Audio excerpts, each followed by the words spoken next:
O senador é levado com todas as honrarias para ser enterrado em Ribeirão. Chiquita diz que Rosa com certeza vai aparecer no apartamento para tomar posse de tudo que tem ali. Dona Quitéria afirma que ali não tem nada de valor, mas a moça diz que tudo que Caxias deixou tem muito valor e Rosa nunca vai entender. Chiquita diz que vai sumir levando tudo que ele deixou. Tavinho vê a notícia mentirosa sobre a morte de Caxias e fica revoltado, enquanto Rafaela só fala na volta de Jeremias. Quando escutam o avião chegar, ela fica doidinha por Vereta, se achando a tal. Ela diz que agora todos saberão quem ela é. Ô mulher, dá uma pena de tu, vis. Regino e o trio perdigueiro ficam revoltados com a notícia mentirosa sobre a morte de Caxias. Luana se preocupa com Bruno, mas diz a Jacira que vai esquecer dele. Bruno também fica freado com as falsas notícias de que Caxias estava comandando uma invasão de Sem Terras. Bruno afirma que armaram uma tocaia e o amigo caiu nela. Rosa tenta consolar Lili contando como foi o velório, mas a moça diz que não adianta sentir orgulho do pai depois de morto.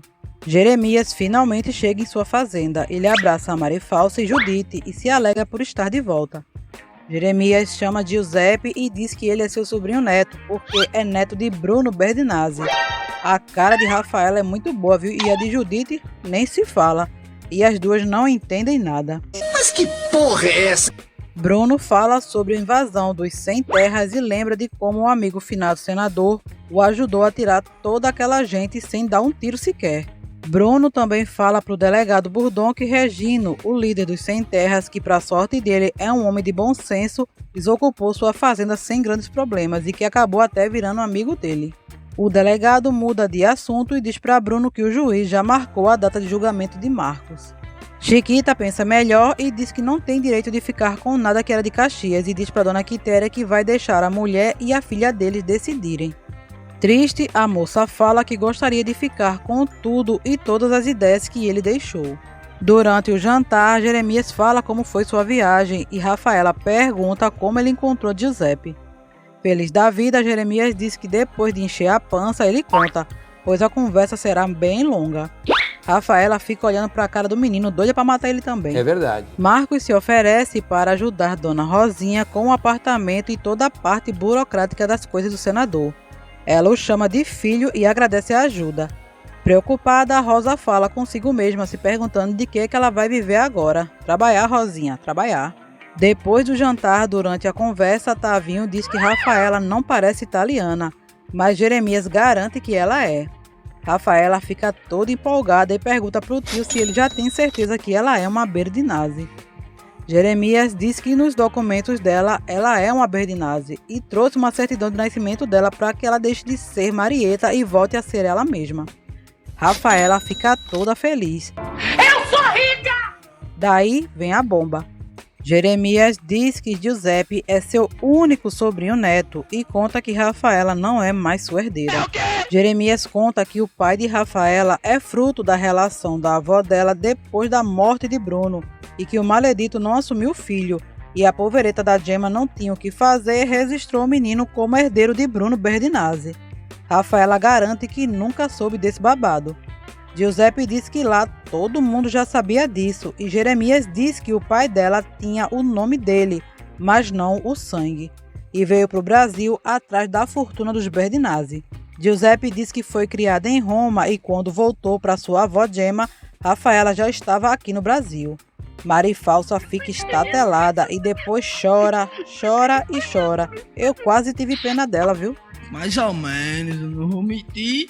Zé do Araguaia volta para Ribeirão e conta para Bruno que não encontrou Luana.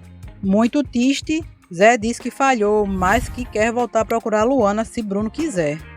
Zé diz que antes de voltar para a fazenda vai passar lá em Regino, pois ele tem um palpite de que Luana tá lá. Mas Bruno diz que não precisa, a pior escolha, viu, Bruno?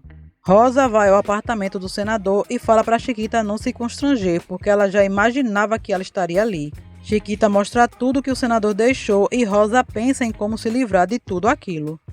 Judite consola Rafaela, afirmando que no final, ao menos dessa história, ela falou a verdade, que foi registrada como uma Berdinazzi, apesar de não ter o sangue deles. Triste, Rafaela disse que agora o seu coração está vazio, e o bolso também, né mesmo? Jeremias mostra tudo que Giuseppe vai herdar, igualzinho ele fez com Rafaela quando chegou e Luana também. Ele se dá muito bem com seu novo herdeiro. Chiquita e Rosa se alfinetam, mas Marcos corta o assunto para as duas não terminarem aos tapas. No final, Rosa manda Chiquita ficar com as coisas do senador e vai embora. De volta a Ribeirão, Marcos diz para Bruno que Rosa só falava sobre a possível pensão que Caxias deixaria. Mas Bruno lembra ao filho que ela não era nem viúva dele para reclamar alguma coisa. E pelo que ele conhecia bem do amigo, que não era como os outros, provavelmente ele não receberá nada. Marcos avisa a Bruno que trará Lili e seu filho para morar com ele, e Dona Vovó Monga que se arrume. Oxe, cadê aquele chamego todinho? Já acabou, foi? Já de volta aos seus afazeres com as mesmas roupas desde o começo da novela, Jeremias recebe o delegado Gargamel, que conta que prendeu Marifalsa por encontrar as digitais dela na caixa de balas. Valdir diz que está convencido que Rafaela matou Fausto. Foi ele não, Gargamel, foi esse velho lazarento aí que matou o advogado do cão. É verdade. Valdir afirma com convicção que ela também atentou contra a vida de Jeremias. Jeremias custa acreditar que Rafaela tenha atirado nele, mas depois de ouvir o delegado, ele decide anular o testamento. Luana visita a professora no acampamento dos sem terras e diz que gostaria de lecionar. Tira o juízo dos pés que tu consegue, mulher. Bia tenta enfiar juízo na cabeça da moça, que diz que o filho dela vai ajudá-la a ter um pedaço de chão. Bia ressalta que para isso acontecer, ela vai ter que esperar o menino crescer, não é mesmo? Acho que Luana está esquecendo esse pequeno detalhe. A professora alerta Boia Fria de que um dia o filho dela pode descobrir que ele poderia ter tido tudo nessa vida, mas Luana preferiu sacrificar o futuro dele por ter fugido de uma situação que ela poderia ter enfrentado. Luana alega que não aguentava mais a situação de ódio entre as duas famílias. E Bia pergunta que tipo de guerreira ela é e para onde foi a valentia e coragem que ela demonstrava ter. Bia diz que com esse comportamento Luana demonstra odiar as duas famílias e não percebe que a paz entre os dois pode estar no filho que ela carrega, que é Berdinazzi Mezenga. Marcos diz para Rosa que quer levar Lili e seu filho para sua casa. Rosa não gosta nada disso e diz que Lili não vai, a não ser que Marcos se case com ela. Marcos diz que ainda não pode casar porque deve ser preso. Lili diz que casa com ele, mas não quer morar na mansão dos Mezenga. Ela diz que aceita estar casada com o presidiário e que leva o filho para visitá-lo na prisão. Marcos pega e diz que não aceita isso e vai embora. Bruno pede para Aparício ajudá-lo na fazenda, pois está cansado desta lida. O ex-violeiro aceita e Bruno explica como tudo funciona. Marcos chega perguntando ao pai quando será seu julgamento.